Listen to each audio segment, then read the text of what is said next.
Good morning, everybody. Thank you for having me here today. I'm really excited about this topic because I think it's everywhere you turn, everybody we're talking to, everybody's doing something with digital, either on your phone, mobility, or on social media, on websites. So this is very timely, and we are seeing a lot of activity in this space. So I'll talk to you, safe harbor, just to keep our lawyers happy. So there's some trends that are happening today in technology that are creating huge opportunities for us to really change the way we engage with our citizens. First, social media. I mean, there's 1 in 2 Canadians that uses social media on a daily basis. I mean, it's no longer a tool that just the kids use. Now everybody uses, and it's a way of communication that is more and more adapted by everybody. Mobility, I think 90% to 95% of Canadians have a phone. 60% of those use a smartphone. So we have it in our pockets. There's a study that was done recently that said we look at our phones on average 150 times a day. It's probably more than that. I mean, we are all constantly looking at our phones because we're expecting something. If we're not looking at it, that means we're missing something. So we're always looking at it. The other thing is analytics. You heard big data. You heard about, oh, thank you. Your analytics is everywhere. We can measure everything. It's really giving us a lot of information, a lot of ways of actually measuring what we're doing. And the other one that is really empowering us is cloud computing. We now have more power on our pockets, in our smartphones or anywhere to run applications than we did probably 10 years ago in the data center. So all of these things put together are really giving power to the citizens. They're very vocal. They can actually do a lot of research on their own. They can actually have a lot of information. And on top of it, they can actually talk about it. If somebody is happy, we'll talk about it. If they're not happy, they will talk about it themselves and their network of friends of 300, 500 people, and quickly becomes a big issue. So all of this put together, that's why we're looking at digital engagement as a way that we really connect with our citizens. So just a little bit, I know that Aaron talked about a little bit about this before, but delivering services to citizens. But if you go back in time in the last 30, 40 years, there's some major shifts that have happened with technology. In the 80s, we were doing email, we were doing phone, we were sending paper-based processes. Then in the 90s, the internet started coming in, we started doing more email. Then in the 2000s, we started getting more phones and so on. But in the last 10 years, there's been an explosion of mediums in which we can communicate. We can communicate through social media, we can communicate through blogs. We have seen like people are sharing millions of pictures and sharing millions of pieces of information on a daily basis, and there's all this sensor data. And actually what's happening is also that digital has become human. Before, everybody was reticent to use digital channels, to go buy things online, to go to banking online, to go talk to people. But now people share, people talk all the time. They're so used to, it's ubiquitous. You want to order a taxi, you press on a button and somebody from Uber shows up. You want to buy something, you go on Amazon, or you go shop.ca and you buy something and it shows up at your house. Maybe not in 3 hours like it does in Virginia yet in Canada, but probably the next day. So we're working on the 3 hours. And then the Internet of Things. We are putting sensors on roads, we're putting sensors on lights. I was at a recent conversation, somebody was saying the street lights now have 6 sensors. You could put a wireless antenna in there, you could put so many different things, you can measure so many things with the street lights, you name it, the sensors everywhere. So at the end of the day, and then also the search capabilities. There's knowledge everywhere. If you open google.com or google.ca, the first thing you see is a big box. It's a search. What are you looking for today? That's what people are looking for in websites. That's what people are looking for on their phones. They do research. They're looking for information. That's the kind of experience we need to enable. We need to be able to create an experience where we quickly get to the information, we quickly be able to apply for whatever we need to apply and get results back. That's what people are expecting, and that's where we are today. So what has really changed? It's communication. We are constantly connected. We're global now. People travel everywhere, 24/7, where the expectations is if I can go at 3 a.m. on Amazon's or shop.ca website and buy something, I should be able to go on a government site and research information and be able to apply for a service and see where it is in the status. So that's kind of the expectations that we have from citizens. And the other thing to keep in mind is people are consuming information and they're accessing your websites more and more through mobile devices. So if your site is not mobile friendly, Google will not index it. So therefore, there's a lot of responsive design that we need to put into our thinking. So enter the digital citizen engagement concept. So when we were looking at this, what is a digital citizen? I mean, the way Wikipedia defines it, a digital citizen is somebody that uses the internet on a regular basis to actively and participate in society. There's 4 key things that we hear our customers telling us that people want from them on government digital sites and digital channels. It's information sharing. We want to be able to collect, government provides a lot of information. It's one of those industries that everybody loves to hear from. So how do we make sure we get this information out to the people that are interested and get the information out to them in a way that is personalized and contextualized? You'll hear from EDC after me, and some of the things they're doing in this space I think is pretty interesting.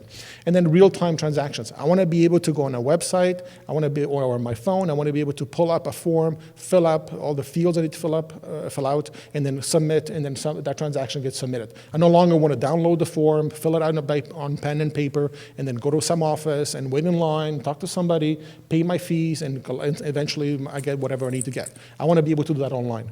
And then customer service, you heard about what Aaron was talking about before. I want to be able to go and call a call center if I want to, or I want to be able to ask my question through Twitter. We have customers that are dedicating people, resources in their service centers that all they do is answer people on Twitter. They're no longer just answer the phones. So you can see where this is changing. And also the demands of what they're expecting as a response time. They say if somebody posts a question on Twitter, they're expecting to hear back in 60 minutes or less. It's no longer you're going to wait days and weeks for somebody to respond to you. The expectation is real time. And then the whole concept of online communities, we're seeing blogs, we're seeing, look at Reddit, look at some of these other communities. People want to talk to each other. They have affinities, they want to talk to each other about things they care about, and they're expecting that government will enable a lot of the collaboration and conversation with each other.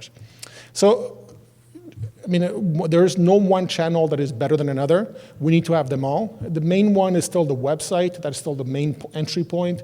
But the website is no longer accessed only on a desktop or on a laptop. The website now is accessed on a mobile device. I think 80% of all traffic on most organizations comes from mobile devices these days.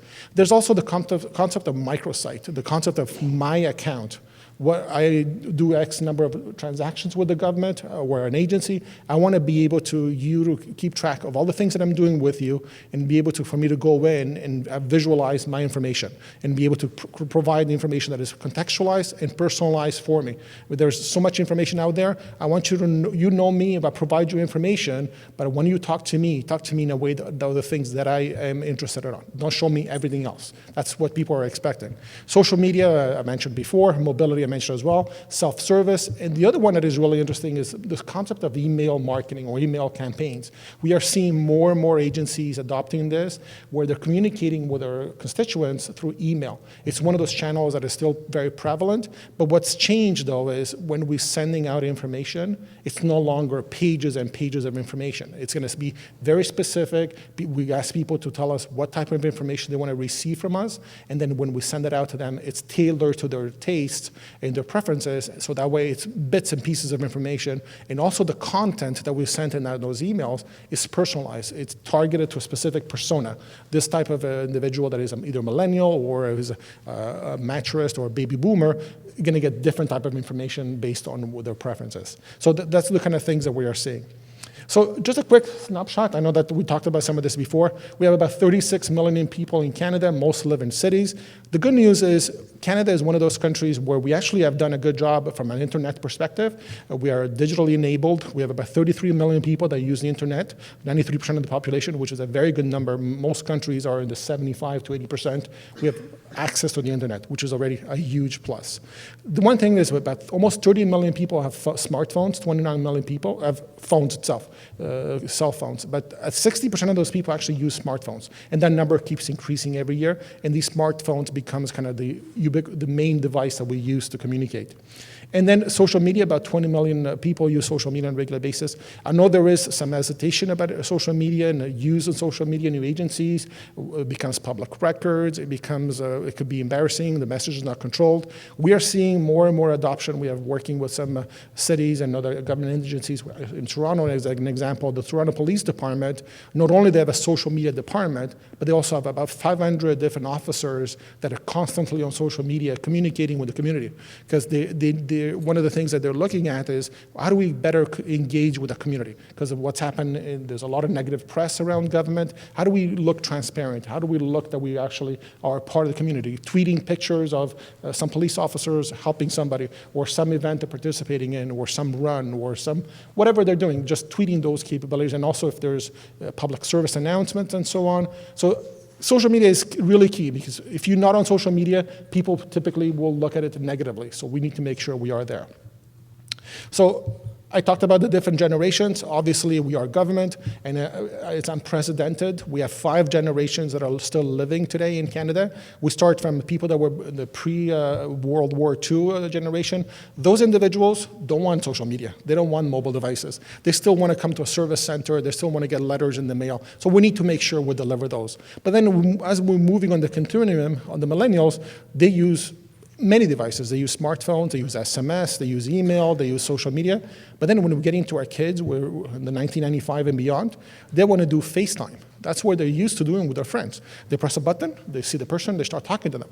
And we are seeing cities, like there's a city in Europe that actually set up a telepresence where citizens can go to this location, book a time, and talk to somebody within government and book an appointment that way. So you can see that the spectrum of communication channels is very broad, and it's really tailored by generation. And that's where we need to really step up and ensure that we can actually deliver those services. And also, if you think of it, Generation Y or millennials and the Generation Z are really going to be the citizens of the future. They're more and more entering the workforce, and we are talking to some customers. They're having a hard time actually attracting talent to their organizations because they don't provide these tools to these individuals. They can't do social media at work. They can't do this at work. They can't do it at work. They're not interested, so they don't even want to work for the government. So it's a combination of not only your customers, but also your employees are looking at this type of technology. So the way how can Oracle help? We know that you've done a lot of work already. Canada is on the right path with a lot of modernization on the Canada.ca site and digital initiative and so on. But we think we can help you accelerate and enhance those strategies. We built an engagement platform, which is a digital engagement platform, and we really focused on 4 key capabilities. The first one is web presence modernization. How do we help you build those responsive sites and build those sites that are more user-friendly, that provide those search capabilities and better organize the information for citizens. And then the whole mobility piece, how do we help you manage the infrastructure and build those apps, and as well as integrate them with the back office and all the other systems? Because at the end of the day, what you provide to them has to be very integrated. In order to make it look easy for the users, you need to make sure we integrate all the information. And then self-service, process automation, and last but not least, digital outreach and communication, and you'll hear more shortly about that. But in the way we looked at it is like, we need to be able to provide you all these capabilities. We need to provide you analytics on top of it with the identity management components, because in order to be able to deliver these services online, you need to make sure you have the right identity management strategy as well. And then the integration. I mean, you invested all these systems over the years. How do we actually integrate with those systems? Because we don't want to replace those systems. Those are doing their job, whatever they're supposed to do. How do we actually integrate and be able to access the information there and be able to deliver this across a number of channels? So we're more than happy to work with you to help you with this transformation and leveraging our capabilities. I will end with some of the things that we are seeing with talking with customers. The first one is digital experience. Make it seamless, make it tailored, and make it innovative. I mean, make it seamless, make sure that if I'm coming from a tablet, or I'm coming from a phone, or I'm coming on a website, that you know me, and that there's a continuity of that discussion or that dialogue as a citizen. I'm providing a lot of information, I'm providing to you a lot of behavior, you'll see a lot of behavioral information like, as I'm navigating your website, is making sure, or your mobile site, making sure that you actually caption that, and also my preferences, and when you send it to me, don't send me something that is generic. Know me and send me things that are interesting to me. It's very important, because otherwise people are not going to consume whatever message you're sending. And then make it innovative. I mean, using Twitter as a channel to communicate with the citizens and providing service on Twitter is a very innovative way. Or we have government entities that are actually using Instagram to publish pictures or provide information about different sites within the city or the state or the province to kind of educate them, and also federal workers what are they doing, promoting them on social media to actually letting people know of all the great things the government is doing. The business agility, making sure you can put things in quickly and make sure you can add capabilities as it goes along. That's why we built it as a platform. It's componentized. You can add more pieces as you go along. And digital connect. The real value at the end of the day is if you actually are providing value to your citizens. Typically when we look at IT projects, there's always been this notion of ROI, return on investment. We are seeing more and more the concept of return on community being discussed. Is how much value are we adding to our citizens? This is something that is, I know for a lot of people this is scary because we always have to justify, if we spend $10, we're going to get back 15 or 12, it's that way the project is cost positive. But it's like, how much value are we adding to our citizens? That's where a lot of cities and a lot of governments are looking at. And then immediate reaction. Assume that whatever you do is going to quickly be measured and you can actually be able to add value to your citizens. And then last but not least, I talked about digital identity. I think this is a big topic. How do we ensure that we can actually connect all these services in a way that is secure and we actually do it in a way that our citizens don't have to go through multiple hoops to get there, but we do it in a secure manner. I am going to turn it over to Chris Dallaire, who's from Export Development Canada. Chris he's a director of business enablement team. His team is responsible for delivering tools that deliver value to citizens, and he will talk to you about his implementation of a digital communication strategy for the department. Good morning. My name's Chris Dallaire, and I'm going to talk a little bit about our current transformation at EDC. And before I begin, I'll give you a little bit of my history. I've been at EDC for almost 15 years. 11 of those were in HR, and 3 of them were in sales, and now I just moved into marketing. So this is all very new to me. So I have a good excuse. I can say that if I mess this up a little bit, it's because I'm only 4 months on the job. So I want to just walk you through some of the experiences I had when I was in sales. I had always talked to my colleagues about how do we better reach out to our clients? What are things that we can do to better get closer customer relationships? And the answer was always, well, we need more resources. And we quickly realized that's not going to work. So what other options are there? And from when I was in sales, I actually moved into the marketing group, and I realized there are other options. And I'm going to walk you a little bit through what types of ideas and concepts and different methodologies that we're looking at going forward to help be better engaged with the clients. But before we do that, I just want to walk you through some of our priorities for EDC. So at this particular moment, we believe there's about 21,000 different small and medium-sized companies that are available to go and export. And we believe that we can play a key role in making sure that they're successful. So our whole notion is we want companies to go, grow, and succeed. And if you look at the whole different types of government organizations, EDC plays a role more in the financing sector, although it's not limited to just that. We partner with the Trade Commissioner Service, the Business Development Bank, and what we try and do is collectively we're available for anybody who's interested in going international. We basically have 6 different types of products at EDC, and all of them are designed to protect assets or provide working capital to different organizations that are interested in exporting. And we deliver through partners when possible. And when we say partners, it could be banks, associations, with other crowns. We do a lot of partnerships to make sure that companies have the opportunity to succeed. And then we fill gaps where private sector capacity or appetite is lacking. We have 17 offices across the country, and we also have 16 international representations. And we've been very successful so far. EDC is pretty proud of what we do. We're self-sustaining. We've been self-sustaining for 17 years. We've served over 6,000 different small and medium-sized companies, but we know there's a lot more that we can do. So how are we going to do that? What do we have to do to kind of make ourselves more successful? We only have 1,200 employees. 250 of those are customer-facing. And that's not enough to actually penetrate the market that we're trying to capture. So that means we have to make some tough decisions, and we have to change the way we're working. So the first thing we did is and I apologize, it's a very busy slide, but it does give you a sense of some of the things that we had to think about. Before, we used to intuitively think about, well, we know what the clients want. There's financing gaps, so we're going to fill it. Well, the truth is that was a very limited scope.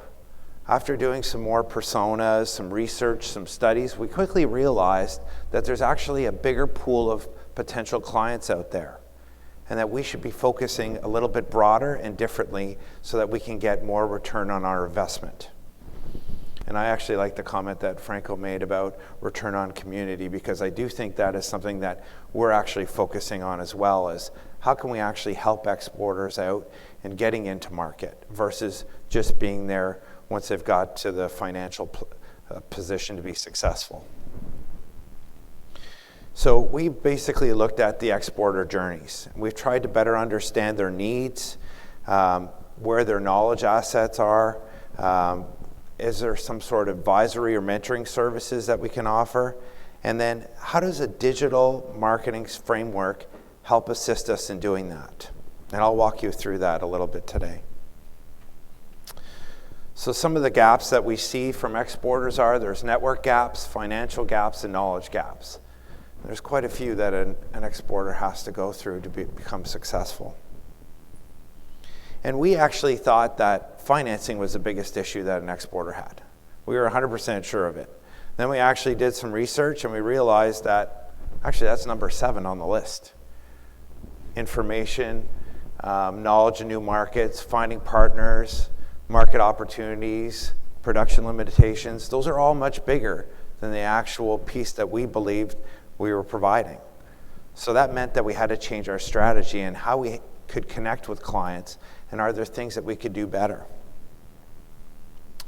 So in 2015, we have a strategy that worked with a lot of our government partners to make sure that we continue to provide our services, to make sure that we're actually managing ourselves in the market and that we're getting more leads and opportunities for clients. And we wanted to elevate EDC's brand. So some of you have probably seen our commercials on TV where we have the different companies that speak on our behalf for some of the services that we offer. But is that good enough? And our answer is no. We believe that there is something more we can do. And we can do it by supporting exporters through a new digital engagement strategy. And I'm going to walk you through a little bit of that right now. So when I first got into the group, we had actually just finished an assessment in the marketing group where we had said, well, what are we doing? Are we doing things properly? Or are there things that we can get better at? And the one conclusion we had from an outside consultant is, you guys are a traditional marketing group, just like Mad Men, one of my favorite shows. But it made me realize it's super cool, but it's not that efficient. And we have to change. So what we realized is we do mass distribution. In fact, our first commercial 2 years ago, we had a commercial where we had a client speak on our behalf, and I actually believe the client got more phone calls than we did. So it definitely suggested to us that we have to better understand our clients, but we also have to be much more focused on the different channels to reach out to clients. So instead of doing mass distribution, I'll show you some other options that we have. Rather than following just intuition, like we only have to provide financing solutions or insurance solutions, there are other things that we can actually provide to potential exporters that is meaningful for them. And then what my boss likes to call the spray and pray type of campaign. Let's just make sure everybody knows about us and hope somebody picks up the phone. It's not good enough. So where do we want to go?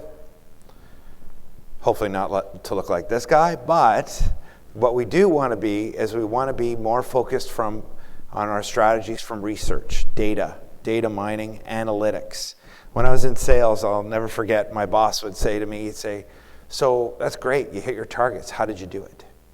How did you actually reach those clients? And the truth is, we were just successful because we tried about 100 different initiatives, and we weren't really sure which ones landed and which ones didn't.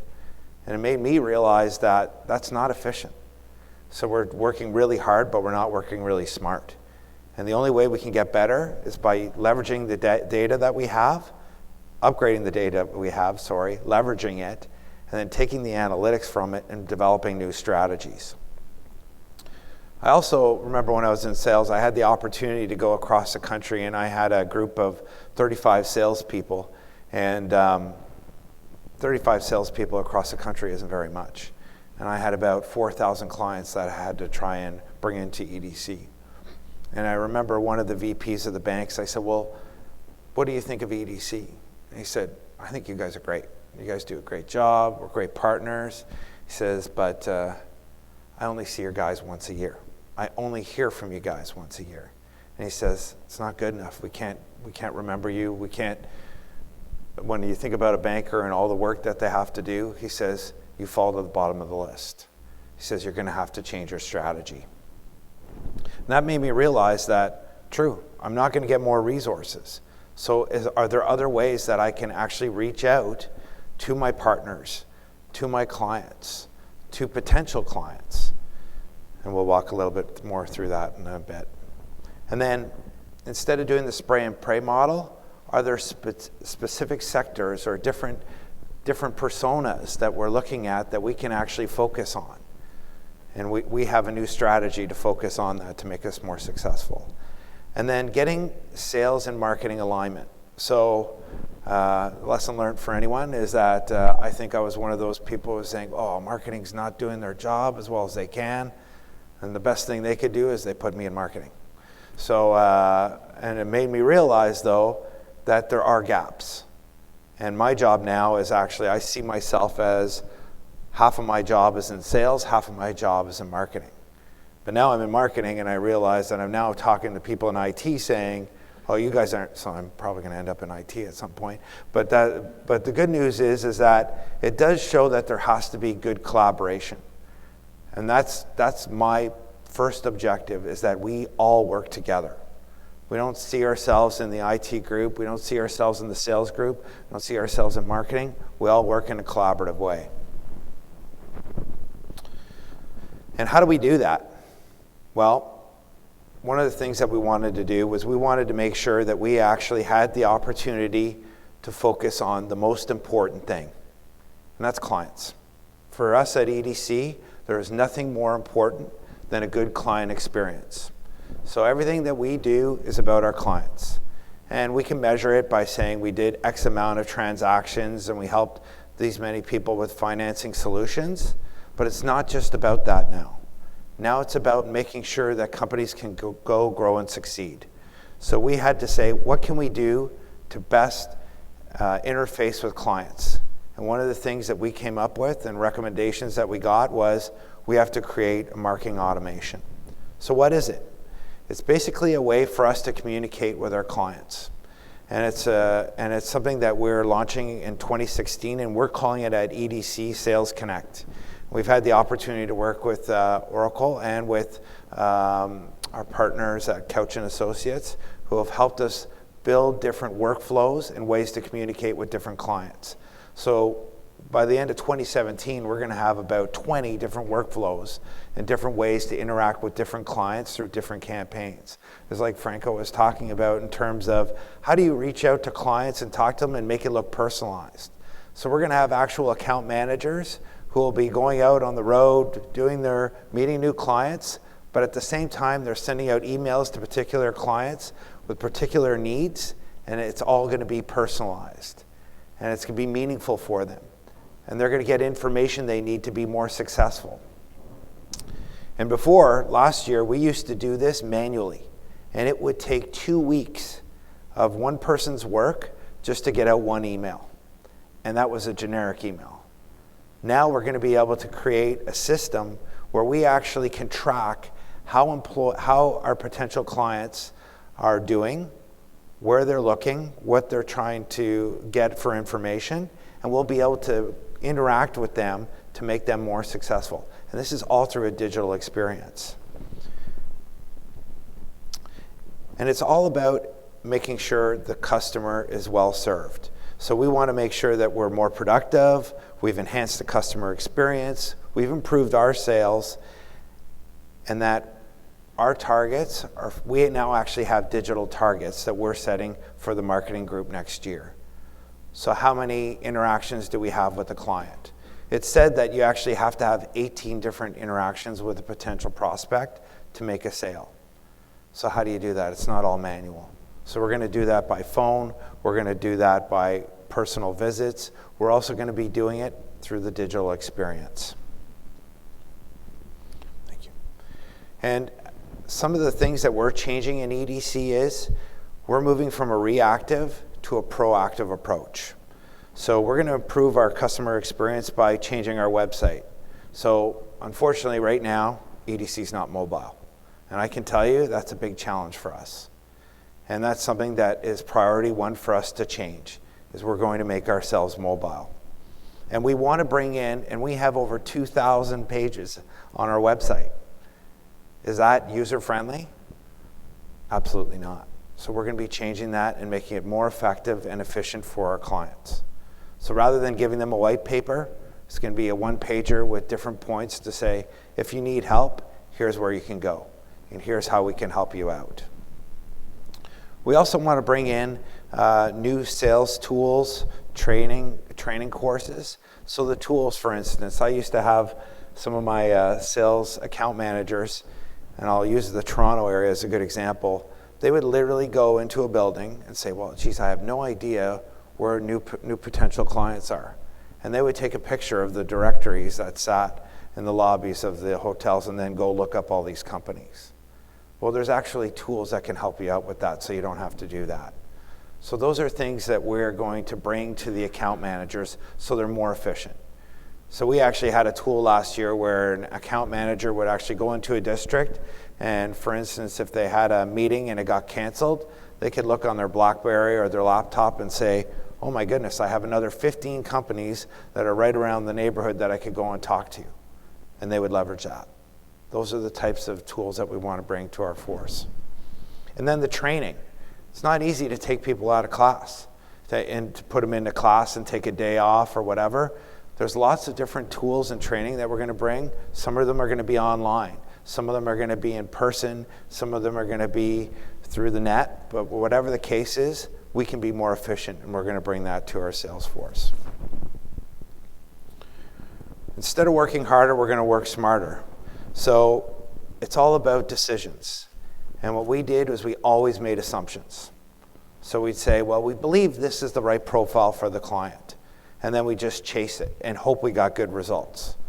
And if we didn't get good results, I can tell you we just worked really hard to still achieve our goals. Versus saying, this is a segment, this is where we need to go, and this is how we're going to do it. And then we're going to measure ourselves on it. So that is a big change for us, and that's where I believe we're going to get our lift. There are 60,000 potential exporters out there, and it's not easy to actually try and find them with 250 people in the field. So we have to change our strategies to kind of reach out to them and make sure they know that we're here and available to help them out. And then better understanding their journeys. That's something that we finally worked out, and we understand every step of the way. What do they need? When do they need it? And how can we play a role in them being successful? So we've actually put these journeys together, and we're actually aligning it with our digital strategy so we can go in at the right times so that these potential exporters feel like they're supported and they engage with us. And then having a strong sales and marketing technology backbone. We actually have a database, a fairly robust database, but what's happened over the years is data quality has went down. So we're putting in a new data governance structure. We're making sure that there's different principles and practices that everyone must follow, that we actually have a group that continuously reviews the data integrity and make sure that we're successful in tracking the data, understanding it, and then making sure we make decisions based on it. So which products are the most popular? When are they the most popular? Which sectors? Which segments? Which areas should we be focusing on? Those are all things that we can answer, and we want to be able to answer. So those are things that we're enhancing to be more successful. And then having the alignment between sales, marketing, and the product groups. And it's not just these particular groups, it's also, I believe, the IT group, and everybody sharing the vision to focusing on the client. Because if you don't have that, you will not be successful. And for me, it's been a great opportunity for me to see the other side. So going from sales into marketing, I realized, oh my gosh, there are so many disconnects. But the number one disconnect is that none of us are speaking from the same page because we don't have the same data. We don't have the information to help make those right decisions. And then once we do have those decisions, what are those tools to make us successful? So our Sales Connect strategy that we have right now is very focused on making sure that we can send out regular email campaigns, we can send out webinars, we can do different events or matchmaking events for these companies. Those are all things that now we can do with a lot more confidence that we can get results. And it's all from building a new strategy that's related to digital focus. And moving from a mass distribution and traditional marketing to a modern marketing organization is going to make us better refined, more focused, and more successful. And our goal is to do it with less resources, with better return on investment, and higher productivity.